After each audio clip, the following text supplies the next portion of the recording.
Madame, Monsieur, bonsoir. Revenu de votre émission ce soir. La situation des enfants soldats à Tindouf et la Libye depuis la chute de Kadhafi. En octobre dernier, l'ambassadeur représentant permanent du Maroc à l'ONU, Omar Hilal, photo à l'appui, avait tiré la sonnette d'alarme sur l'une des pires formes de violation des droits de l'homme perpétrées par l'Algérie et le Polisario contre les populations séquestrées dans les camps de Tindouf, en l'occurrence l'enrôlement militaire des enfants. Et ce sont les mêmes méthodes d'ailleurs qui sont utilisées par les groupes terroristes tels que Al-Qaïda. On a pu apercevoir la présence d'enfants soldats sur une photo prise lors de la visite de l'envoyé personnel du secrétaire général de l'ONU au Sahara dans ces mêmes camps, ces camps de la honte. Quelques réactions ont suivi pour dénoncer de telles pratiques, mais aucune action n'a été entreprise, action concrète bien sûr, n'a été entreprise à l'encontre des responsables de telles violations des droits de l'homme. Et donc ce soir, pour parler de la situation des enfants soldats dans ces camps de Tindouf, mais pas que, j'ai le plaisir d'accueillir avec moi sur le plateau Cherkaoui Roudani, expert en relations internationales et géostratégie. Bonsoir Cherkaoui Roudani. Bonsoir madame.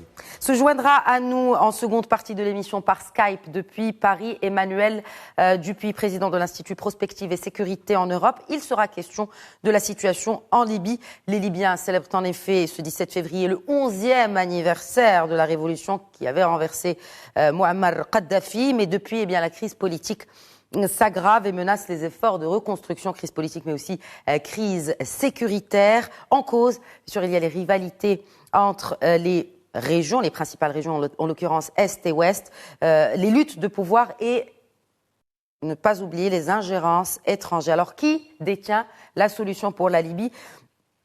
N'est-ce pas, en définitive, les Libyens eux-mêmes, pour citer le ministre des Affaires étrangères, de la coopération africaine et des Marocains du monde, Nasser Bourita. Ce sera une question que nous traiterons parmi d'autres en seconde partie. Mais avant, braquons les projecteurs sur une des pratiques, parce qu'il y en a beaucoup, graves, perpétrées dans les camps de Tindouf, en l'occurrence l'enrôlement des enfants soldats. Cherkaoui Roudani, cette situation, pourquoi ne fait-elle pas réagir ? Il y a eu, comme je le disais en introduction, les photos qui ont été exposées par le représentant permanent du Maroc à l'ONU. C'était déjà en novembre, fin octobre dernier. Mais depuis, il y a eu quelques réactions, mais in fine, aucune sanction.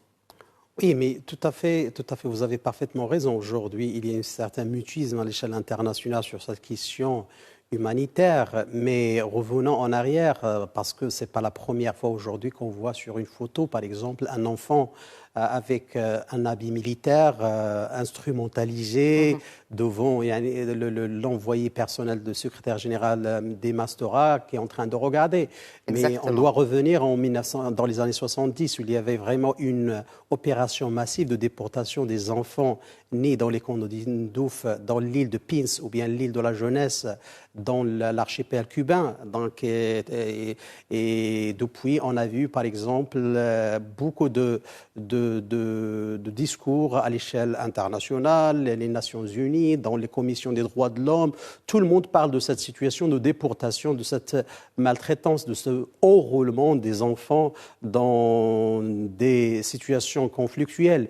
Je pense aujourd'hui, ce qui se passe, ça montre qu'il y a aujourd'hui à l'échelle européenne de poids de mesure, donc un double discours. Par exemple, quand vous voyez que aujourd'hui, soi-disant, Brahim Ghali aujourd'hui à l'Union européenne, donc et personne n'arrive de réclamer sa présence en tant qu'un chef qui est en train d'embrigader, qui est en train de recruter des enfants avec des images à l'appui, comme vous l'avez bien cité, et aussi comme l'a cité Omar Hilal, l'ambassadeur du Royaume à New York. Donc je pense aujourd'hui vraiment c'est une chose qui montre que ce problème-là, malheureusement, il n'est pas bien perçu, ou bien il est aussi, peut-être, il y a une certaine perception machiavélique de la part de certains acteurs de créer une certaine cécité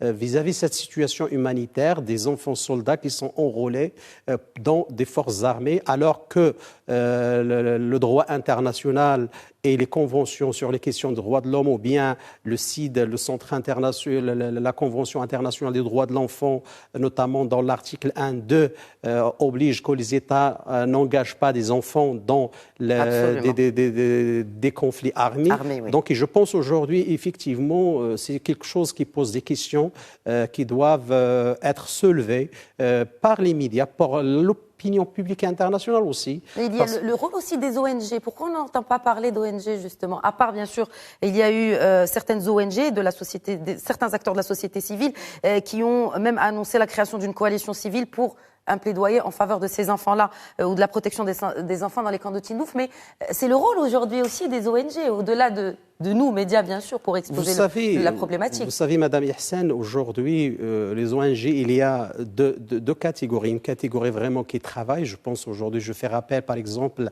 à l'ONG World Vision, qui a mis en place une étude bien faite sur, par exemple, to end the world must end to use the child soldiers. C'est une étude qui est très très importante et vraiment qui a recommandé certaines propositions sur certains conflits, y compris dans cette zone grise dans les camps de Tindouf, où l'Algérie doit assumer ses responsabilités.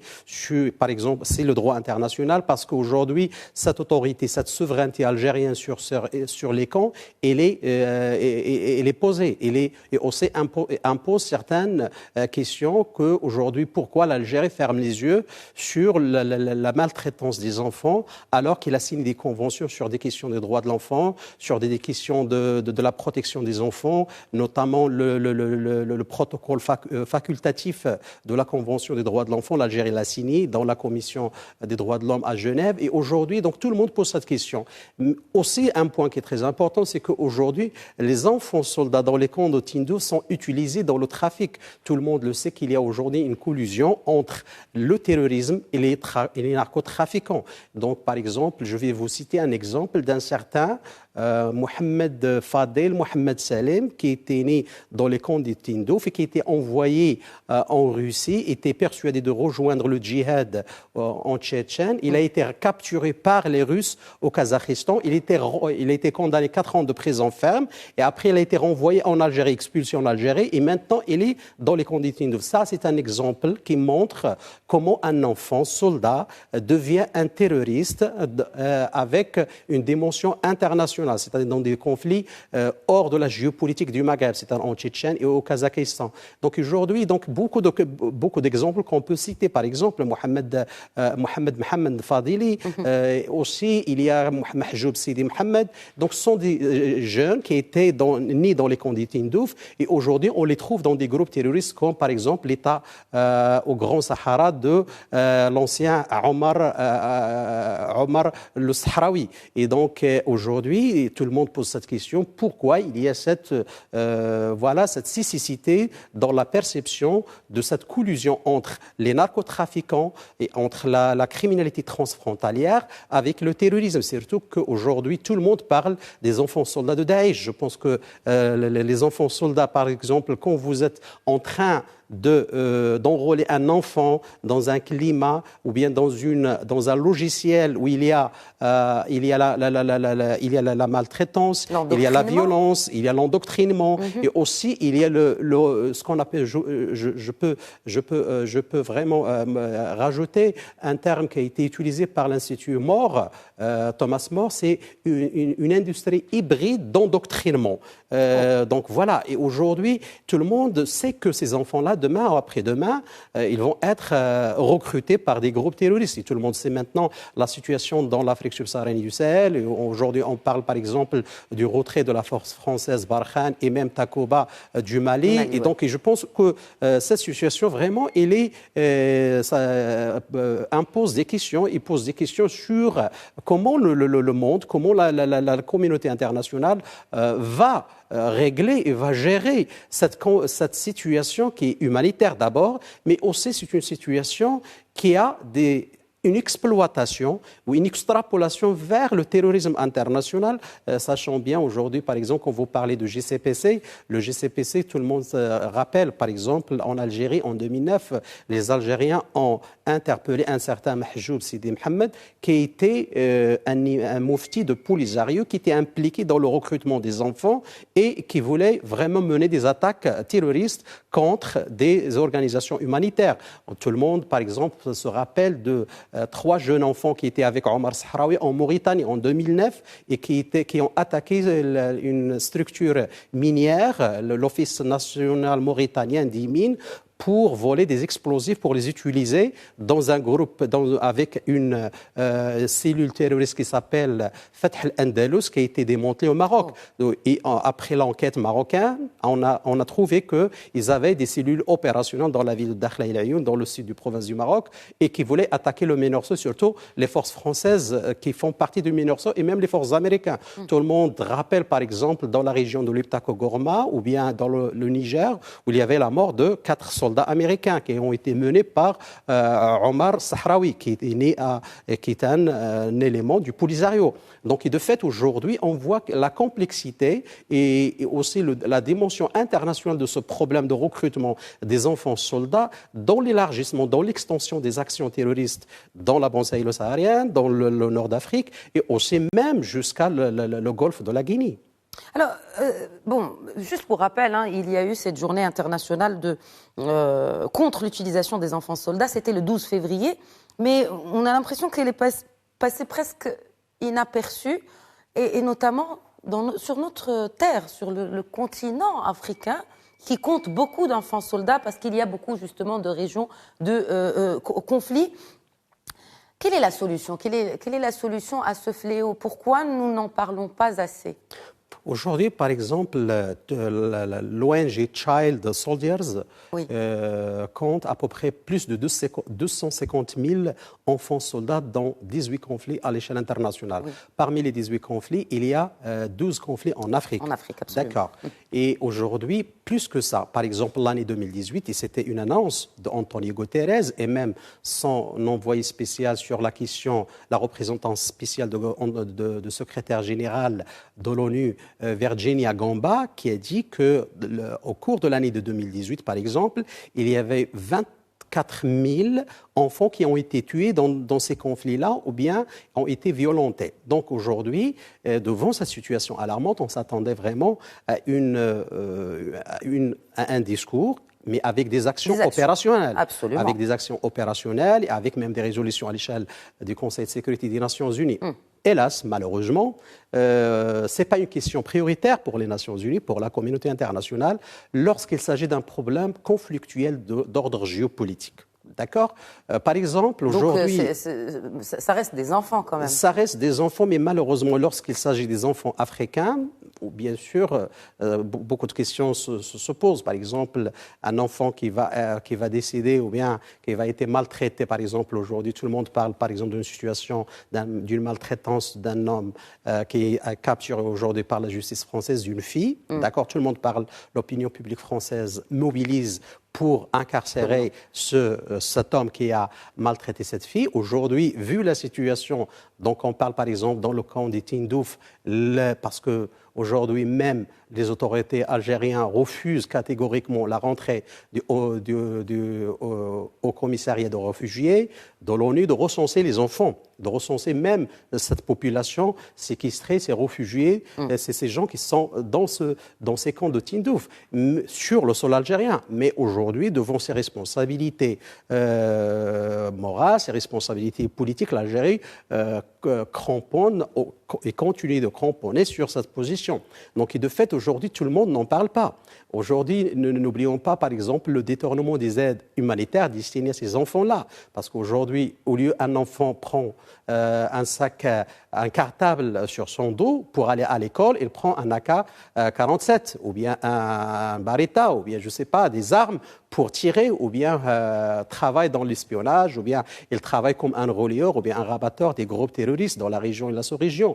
On sait très très bien aujourd'hui que, par exemple, que le groupe de l'État islamique au Grand Sahara, à peu près 80% des membres sont issus du Polisario.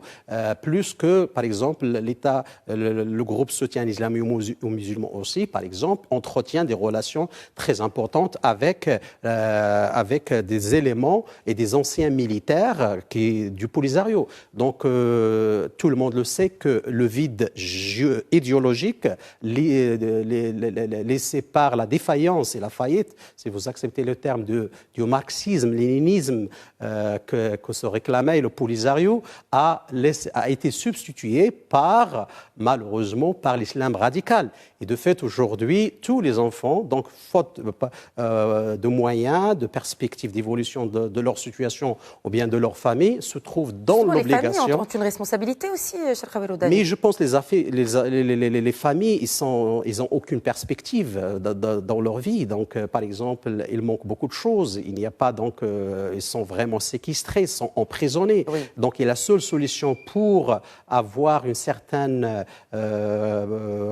moyen pour subvenir ou subsister, donc, c'est d'envoyer des enfants dans ce qu'on appelle, avec des groupes armés, ou bien un groupe armé comme le Polisario. Et de fait, aujourd'hui, tout le monde pose cette question, qu'est-ce qui se passe à Tindouf? Mais tous les satellites, ne captent rien de ce qui se passe.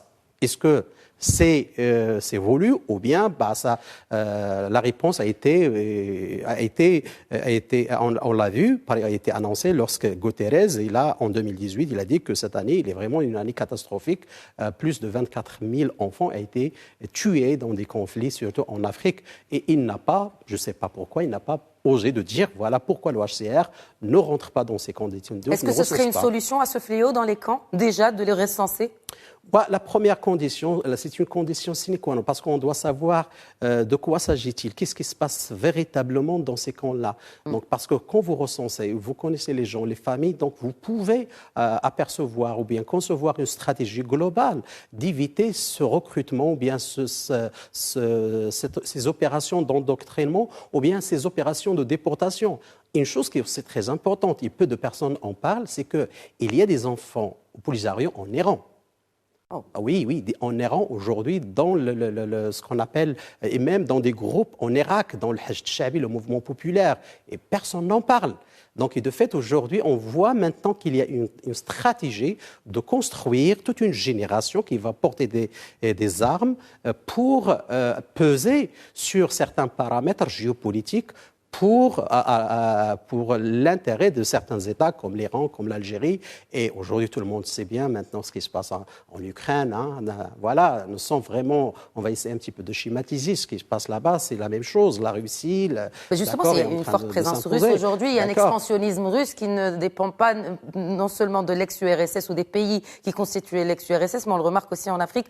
D'où le groupe Wagner, on va certainement en parler tout à l'heure par rapport à la Libye. Mais justement, pour qu'on fasse la transition par rapport à la deuxième partie, aujourd'hui, cette région, l'urgence de traiter ces maux qui minent la région, en l'occurrence cet endoctrinement des enfants soldats qui seront demain des terroristes de demain, la situation qui s'enflamme en Libye, à l'horizon de la prochaine décennie, si rien n'est fait, comment voyez-vous la situation dans cette région?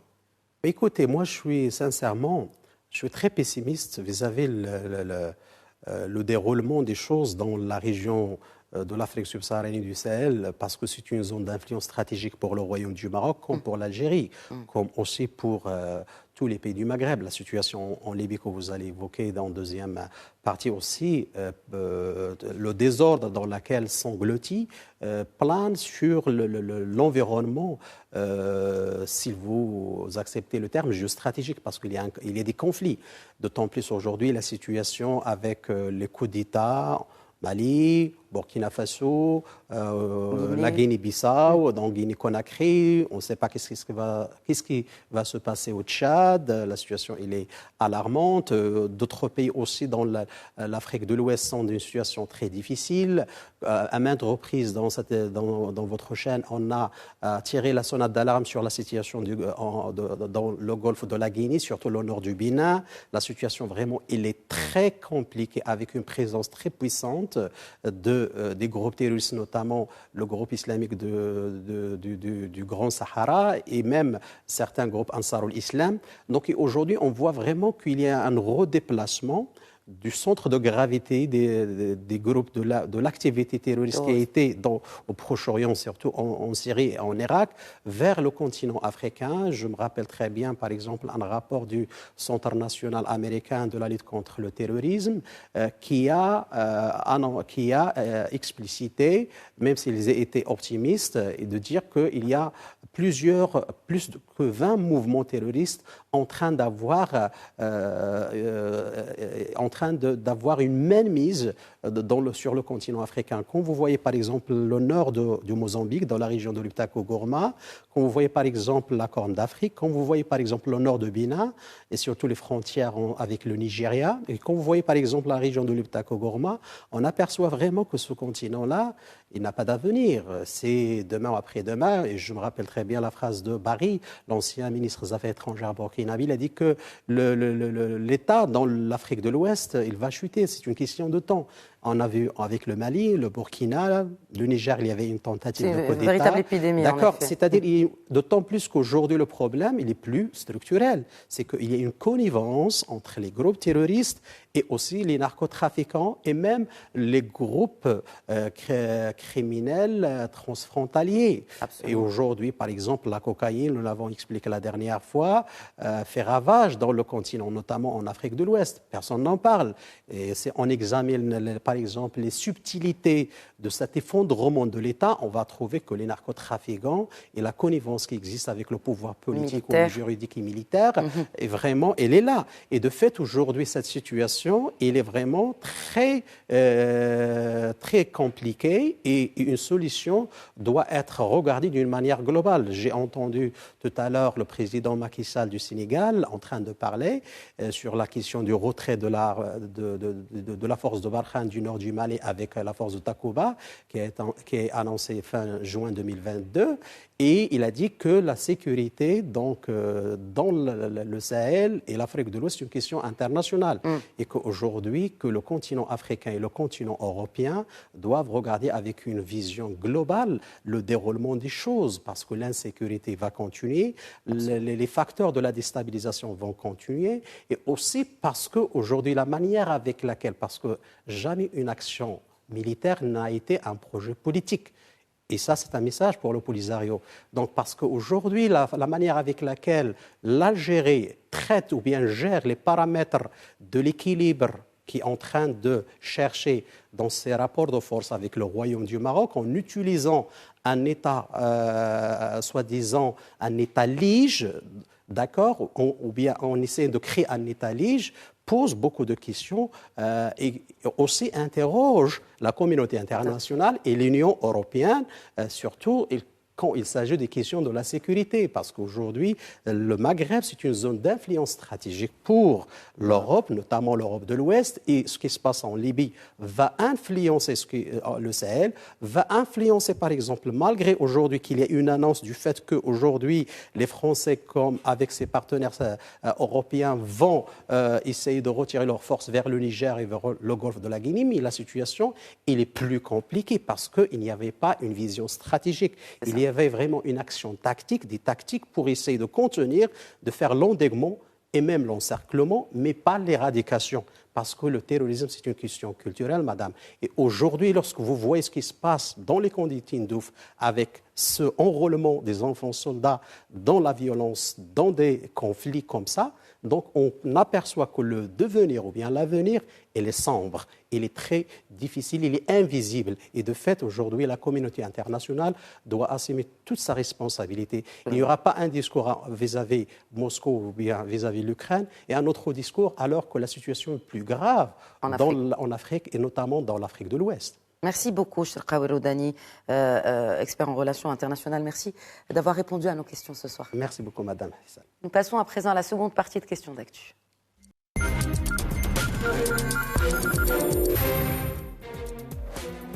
Direction la Libye en cette seconde partie d'émission. Petite rétrospective pour commencer avant de joindre notre invité. En février 2011, dans le sillage du printemps arabe, une contestation a été violemment réprimée et qui a débuté à Benghazi, à l'est de la Libye, avant de s'étendre dans le reste du territoire. En mars, une coalition emmenée par Washington, Paris et Londres lance une offensive après un feu vert de l'ONU. Le 20 octobre, Muammar Kadhafi est tué dans un assaut rebelle contre sa ville d'origine, Sirte. 3 jours plus tard, le Conseil national de transition, le CNT, organe politique de la rébellion, proclame la libération du pays.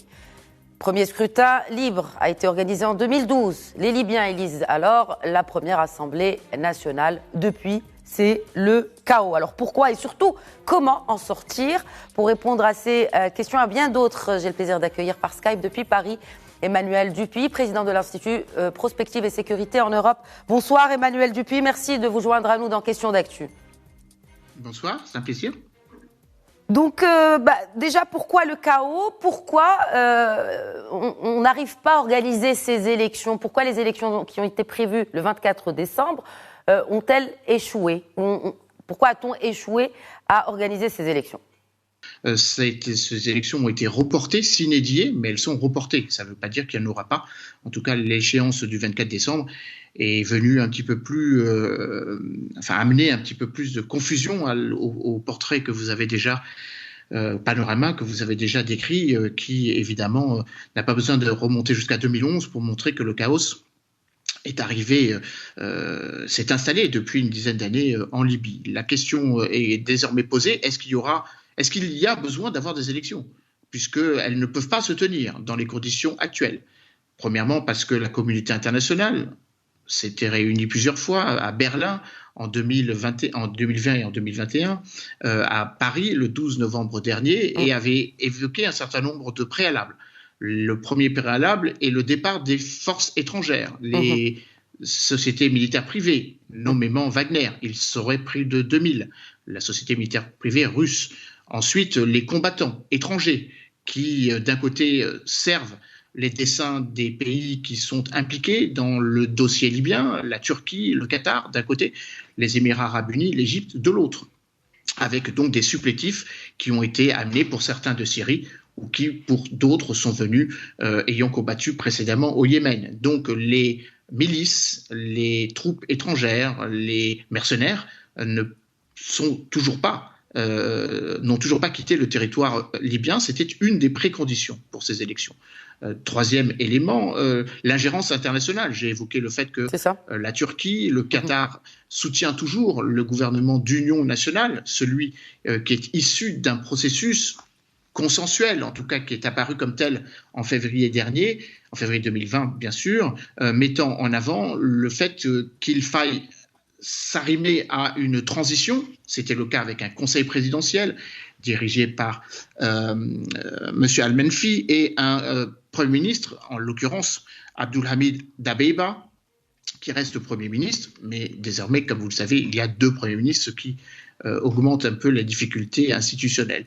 Et puis, de l'autre côté, les sponsors de l'homme fort de la Cyrénaïque, le maréchal Haftar, et nommément l'Égypte, l'Arabie saoudite, mais également un soutien qui ne s'est pas démenti de la part de la Russie et de certains pays européens. On évoque le double jeu de la France, on pourrait aussi évoquer le double jeu italien, et on pourrait aussi évoquer le fait que et la France et l'Italie, pendant très longtemps, n'avaient pas les mêmes orientations. C'est désormais résorbé avec une cohérence et une approche conjointe de la diplomatie européenne. On oublierait presque le rôle des États-Unis. Il est important car les États-Unis souhaitent que la situation revienne à la normale et donc, de facto, impliquerait le fait que l'on puisse remettre en selle le fils du colonel Kadhafi, Saïf al-Islam, qui donnerait l'impression que, in fine, ce fut une dramatique et absolue erreur d'intervenir en Libye, comme vous l'avez dit, en octobre 2011, car cela a non seulement déstabilisé le pays, mais par effet induit a amené des déstabilisations régionales, périphériques. L'instabilité politique en Tunisie que l'on observe actuellement, l'ancrage du terrorisme de nouveau en Tunisie, mais également en Algérie, la manière dont la fuite et des hommes et des armements dans tout la dimension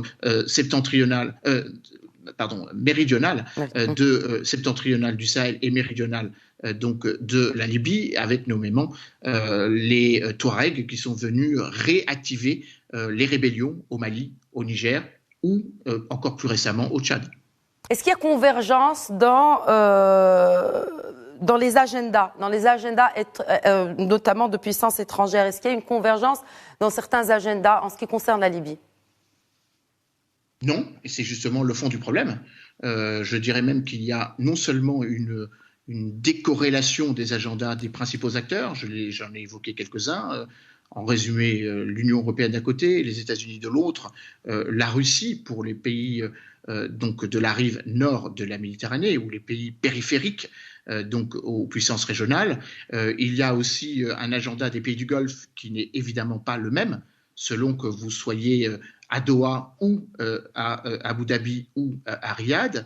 Et évidemment, il y a aussi l'implication des acteurs régionaux, c'est-à-dire les pays limitrophes, la Tunisie, l'Algérie, le Niger, le Tchad et le Soudan. Et oui, je n'oublie pas évidemment l'Égypte, qui ont chacun leur propre agenda et qui regardent la Libye comme une manière d'éviter que le terrorisme, la grande criminalité, que la question migratoire ou que les rebelles puissent obérer ou se remettre en cause la stabilité politique dans les différents pays que j'ai mentionnés. Donc chacun a son propre agenda, chacun veille à ce que l'instabilité en Libye puisse être un garde-fou pour que cette instabilité et la dimension sécuritaire ne déborde pas sur leurs propres frontières. C'est particulièrement vrai au Tchad, où toutes les rébellions sont parties du sud libyen. En tout cas, les dernières rébellions, en tout cas celles qui remontent depuis à peu près une vingtaine d'années.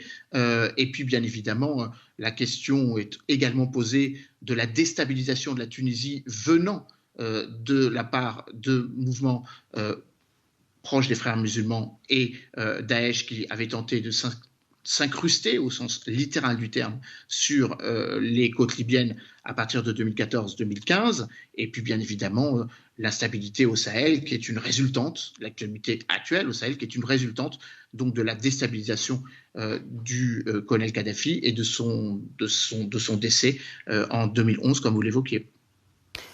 Alors, je citerai le chef de la diplomatie, Nasser Bourita, en ce qui concerne la solution. Qui détiendrait la solution pour la Libye?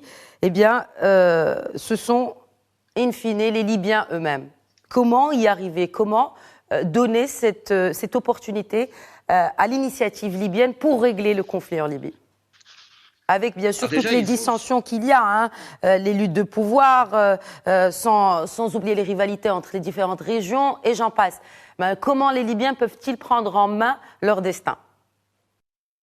Déjà, il convient de saluer l'initiative marocaine. Je crois que Nasser Bourita, pour le paraphraser, disait que le Maroc n'a ni agenda ni intérêt en Libye. Absolument. Puisqu'il n'est pas un voisin direct de la Libye, donc c'est un partenaire, un tiers partenaire ou un tiers parti qui est particulièrement utile et je dirais même indispensable dans les tentatives de médiation. Ce fut vrai quand les différents parties prenantes se sont réunis à Skirat en 2015. Ce fut vrai encore plus récemment à travers les processus dits de Bouznika 1 et Bouznika 2 à partir de l'automne 2019 et encore plus récemment lors d'une rencontre qui s'est déroulée il y a à peu près 2 mois à Rabat où tous les acteurs de la Tripolitaine, de la Cyrénaïque se sont réunis sous les bons auspices, sous l'égide du ministère des Affaires étrangères marocain. Donc je crois que Nasser Bourita dit évidemment une vérité que beaucoup des puissances que j'ai évoquées ne veulent pas appliquer. C'est-à-dire que la solution appartient avant tout aux Libyens. J'ose même dire que la solution de médiation appartient avant tout aux Africains. Car après tout, la Libye est membre de l'Union africaine et qu'il y a une médiation qui a été confiée au président congolais, Denis Sassou Nguesso, dont le but est justement de trouver une issue africaine, ou en tout cas sous l'égide de l'Union africaine. Peut-être que ce sera un des chantiers sur lesquels le président Macky Sall pourra s'atteler plus activement que ne l'a fait son prédécesseur Félix Tshisekedi. Mais le ministre des Affaires étrangères marocain a parfaitement raison en évoquant le fait que c'est une situation intra-libyenne en priorité, mais que pour l'instant, à partir du moment où chacune des parties, que ce soit le gouvernement d'union nationale sous l'autorité donc du Conseil présidentiel présidé par Mohamed El Menfi ou du Premier ministre Abdul Hamid Dabeiba, qui sont loin d'une légitimité, comme vous l'avez dit, soutenue par l'ONU. Mais ça, c'était vrai jusqu'au 24 décembre. Le 24 décembre à minuit, le Conseil présidentiel et le poste de Premier ministre sont vacants, puisque théoriquement, la fin de leur mandat devait advenir à ce moment-là. Alors, on joue un peu sur les termes, puisque le Premier ministre Dabeiba a dit que tant qu'il y aura des élections, il sera encore Premier ministre. Pour l'instant, il n'y a pas eu d'élection, donc il met en avant cette réalité.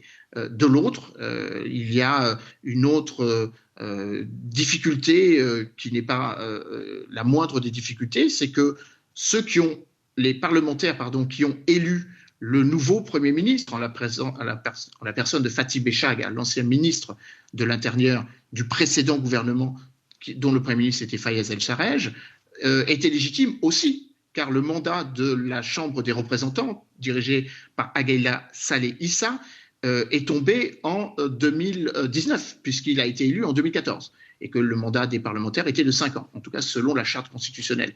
Donc on voit bien que certains sont élus par des parlements qui ne sont pas reconnus, ou dont la légitimité n'est plus reconnue par la communauté internationale. D'autre part, certains autres exipent du fait qu'ils sont légitimés par un processus onusien qui n'était pas un processus démocratique, car il s'agissait de la désignation d'un gouvernement et d'un Premier ministre de transition par 74 représentants qui ne peuvent pas évidemment se substituer aux 3 millions de Libyens, en tout cas ceux qui sont inscrits sur les listes électorales qui composent le corps électoral libyen. Et puis, troisième élément, bien sûr, vous l'avez évoqué tout au long de cette interview et dans vos reportages, évidemment, la question libyenne se résume à une forme de théâtralisation des rapports de force entre puissances. Les pays du Golfe se font ou se cherchent querelle, comme ils se sont cherchés querelle sous d'autres théâtres d'opération, au Yémen par exemple, au Soudan, mais font exactement la même chose en Libye. La Turquie teste la communauté internationale et voit jusqu'où peut aller l'incohérence ou le manque de cohésion des pays européens entre eux ou des pays européens au sein de l'OTAN, et se joue effectivement de ces rapports de force, pour ne pas dire en étant de plus en plus en déphasage ou en opposition ou en confrontation avec la France, notamment, mais pas seulement. Et puis bien évidemment, les États-Unis et la Russie ne veulent pas se confronter directement sur les territoires libyens, et pourtant la Russie a fait en sorte d'avoir son mot à dire dans le dispositif en y déployant 2000 membres de la société militaire Wagner, en soutenant le maréchal Haftar et en s'intéressant aux puits de pétrole auxquels s'intéressent aussi les États-Unis, qui s'y intéressent du reste de plus en plus. Alors, on parle de 2 premiers ministres qui se font face. Est-ce que vous pensez, Emmanuel Dupuy, qu'un gouvernement bicéphale est viable ? Et quel risque, justement, à cette composition à terme ? Non, il n'est pas viable pour plusieurs raisons. La première d'entre elles, c'est que la communauté internationale ne peut pas valider l'ONU ne peut pas valider ce gouvernement bicéphale. Et l'ONU ne peut que modestement reconnaître qu'un seul Premier ministre et non pas en avoir 2. Ça aurait été différent s'il y avait eu un président de transition et un Premier ministre de transition. Là, il se trouve qu'il y a 2 Premiers ministres de transition. Le poste de président n'étant pas potentiellement récupérable, car il n'y a pas eu de processus électoral. comme je disais, ni législatif ni présidentiel.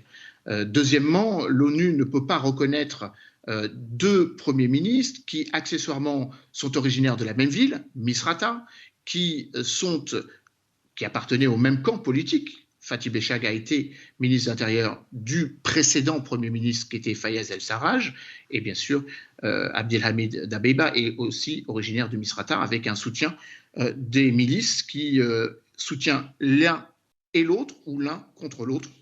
Les rapports de force sont très fluctuants et sont particulièrement volatiles. Et puis de l'autre, évidemment, la réalité du pouvoir militaire de l'armée nationale libyenne, que certains considèrent pas autrement qu'une milice, en tout cas les forces dont dispose le maréchal Haftar, près de 25 000 hommes, qui avaient tenté de ravir par les armes en lançant une offensive sur Tripoli en avril 2019, qui n'a pas été conclusive, mais qui évidemment confirme la certitude que le maréchal Haftar et ses alliés contrôlent une bonne partie de la Libye, alors que le Premier ministre et que le gouvernement d'union nationale n'ont la main que sur une minorité de territoires, même s'ils sont désormais soutenus, défendus et partenaires de la Turquie, qui est rentrée dans le jeu à partir de novembre 2017, en tout cas est rentrée dans le jeu en envoyant des troupes et en ouvrant des bases militaires, ce qui est vrai du reste avec les forces émiriennes qui font de même pour soutenir le maréchal Haftar. Donc on voit bien que la situation est intenable. Elle est d'autant moins intenable que le vote qui a vu le Fatih Beshag à devenir Premier ministre n'a pas mentionné une date très précise quant aux élections. Certains disent que, in fine, le processus électoral ne se déroulera pas tant qu'il n'y aura pas un homme fort, consensuel, et que, de facto, allant jusqu'au bout de la logique, si tel est le cas, à ce moment-là, c'est plus par le biais d'une désignation et moins une élection que cette légitimité apparaîtra viable pour l'avenir de la Libye. On a parlé de Abdelhamid Dabeiba. Qu'en est-il de Fathi Bechagha? Que pouvez-vous nous dire sur Fathi Bechagha et son rôle peut-être dans cet échiquier libyen? Fathi Bechagha fut un ministre de l'Intérieur particulièrement actif dans la lutte contre les cellules terroristes, notamment celle de Daesh, ce qui l'a rapproché singulièrement du maréchal Haftar. D'ailleurs, assez étonnamment,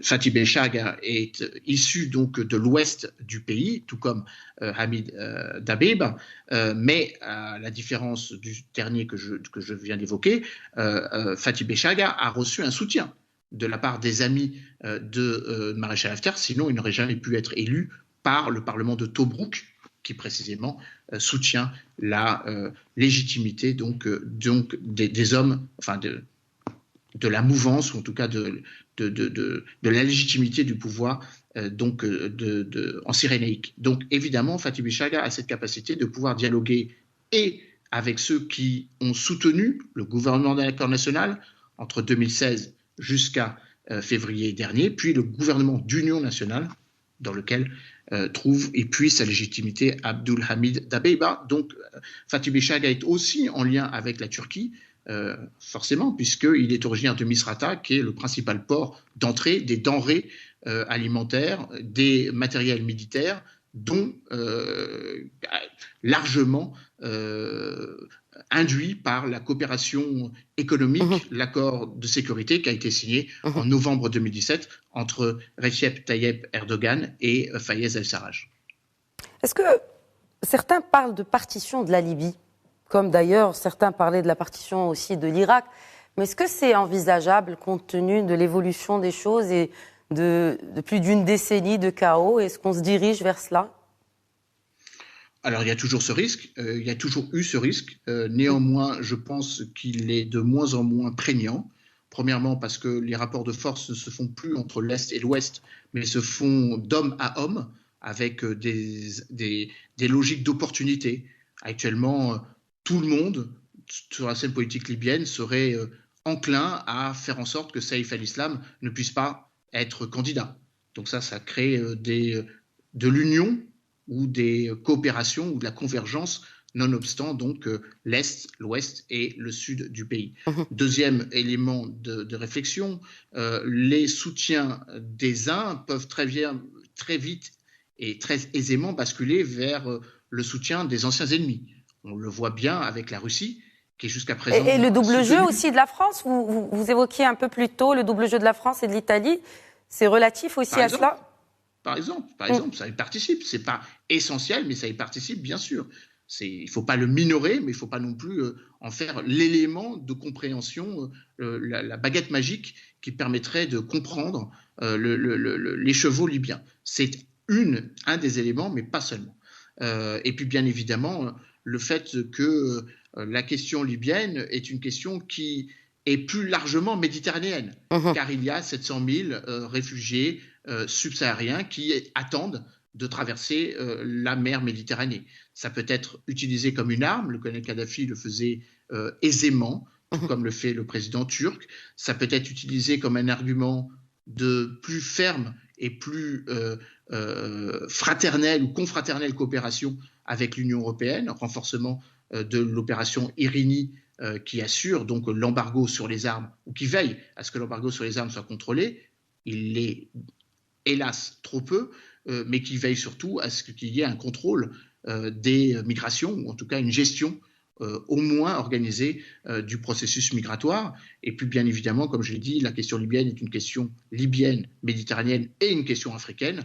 De la stabilité de la Libye dépendra la quiétude du pouvoir central à Djamena.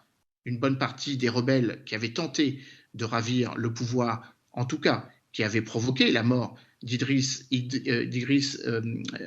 Itno Déby en avril dernier, provenaient donc du sud du Tchad, et on le sait, on le comprend, et on ne peut pas le minorer alors que la France a décidé de quitter le Mali. Une bonne partie des déstabilisations qui ont déstabilisé le Mali à partir de 2012 ou qui perturbent la stabilité et du Niger et du Tchad et de facto également du Burkina Faso et de la Mauritanie, dépend très largement de l'énorme dispersion des armes qui a abouti à la chute du colonel Kadhafi. Donc, bien évidemment, le double jeu, les alliances de revers, les alliances ou les partenariats d'opportunités n'ont fait que complexifier le jeu libyen, le rendant parfaitement perméable à tous les arrangements financiers.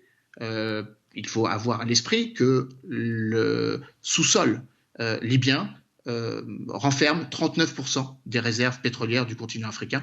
Donc évidemment, cela suscite des convoitises libyennes, bien sûr, mais des convoitises, comme je l'ai dit, des grandes compagnies pétrolières qui elles-mêmes peuvent aussi avoir eu leur propre agenda. C'est le cas de l'Eni italien, de Total française, mais également de Gazprom, Lukoil russe, de Botaz pour la Turquie ou de Exxon et Texaco pour les États-Unis. Donc c'est une question purement pétrolière? Non, c'est entre autres une question pétrolière, mais pas seulement.